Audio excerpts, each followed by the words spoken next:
Alors nous sommes ici juste à la frontière de la Touraine, au niveau du département de la Vienne, de la région Nouvelle-Aquitaine. On est sur un espèce d'éperon rocheux, dans une région un peu plate. Depuis l'époque gallo-romaine, on parle un petit peu de ce site comme un site de frontière. Il faut s'imaginer, en 1300-1330, le seigneur de Marmande est un homme très puissant. Il a voulu montrer sa puissance et du coup, il a fait une espèce de tour ostentatoire beaucoup plus haute, qui certes sert à guetter tout autour, mais sert aussi à être vu. Il voit et il est vu.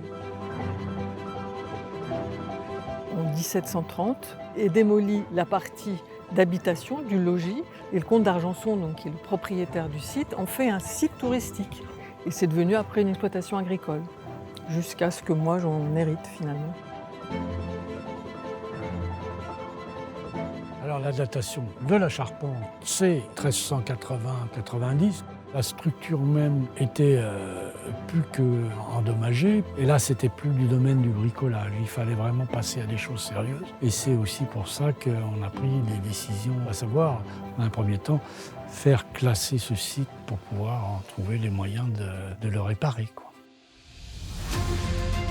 Alors l'urgence de la Tourgette, c'était de déposer vraiment la toiture, parce qu'il y avait risque d'effondrement. Et comme l'habitation des propriétaires est juste en dessous, il y avait aussi un danger de ce côté-là. Donc l'urgence, c'était vraiment de la déposer pour pouvoir après faire les études sereinement avec le temps qu'il fallait, quoi.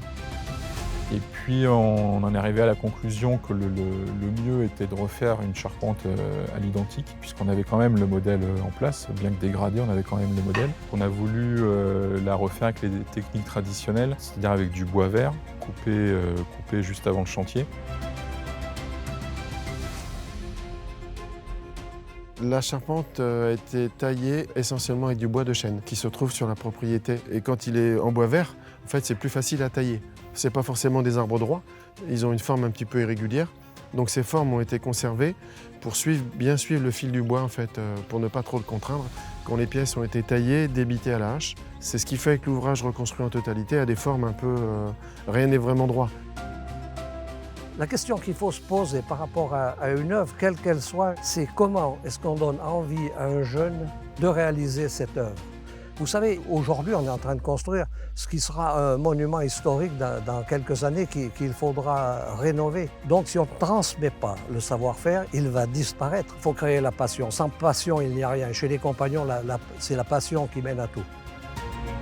Ici, c'est pas Chambord, c'est pas un grand château, mais c'est un site qui est important dans son territoire. Les villages autour connaissent Marmande. Il a une raison d'être ici. On fait des animations, on fait venir du monde, etc. Et c'est le rôle de ces sites au niveau patrimonial, d'être des sites vivants. Donc d'être lauréat du patrimoine de proximité, moi ça me touche beaucoup. Et j'espère que ça permettra d'appuyer et d'être encore plus reconnu dans l'importance de ce site. Ça me touche.